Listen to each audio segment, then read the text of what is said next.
నాగవంశ యువతీ యువకుల వివాహాల కోసం ఏర్పాటు చేసిన పరిణయ పరిచయ వేదిక కరపత్రాలను నాగవంశ సంక్షేమ సంఘం అధ్యక్షులు అవనాపు విక్రమ్ ఆవిష్కరించారు. మంగళవారం విజయనగరం నాగవంశ సంక్షేమ సంఘం భవనంలో జరిగిన ఈ కార్యక్రమంలో మాట్లాడుతూ చదువు, సంస్కారం, విలువలు కలిగిన కుటుంబాల నుంచి మంచి ఉద్యోగాలు, వ్యాపారాల్లో స్థిరపడిన జీవిత భాగస్వాములను ఎంపిక చేసుకోవడంలో ఈ వేదిక ఎంతో ఉపయోగపడుతుందని ఆయన తెలిపారు. ఈ అవకాశాన్ని నాగవంశీయులందరూ సద్వినియోగం చేసుకోవాలని అవనాపు విక్రమ్ పిలుపునిచ్చారు.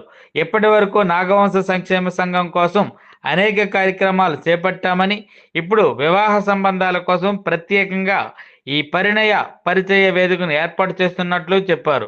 మే 3, 2026 ఆదివారం రోజున విజయనగరం నాగవంశ సంక్షేమ సంఘం భవనంలో ఈ కార్యక్రమాన్ని నిర్వహిస్తున్నట్లు వెల్లడించారు.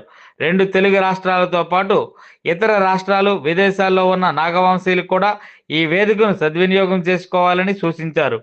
ఈ కార్యక్రమంలో సంఘ సభ్యులు, కార్పొరేషన్ డైరెక్టర్లు, పెద్దలు పాల్గొన్నారు.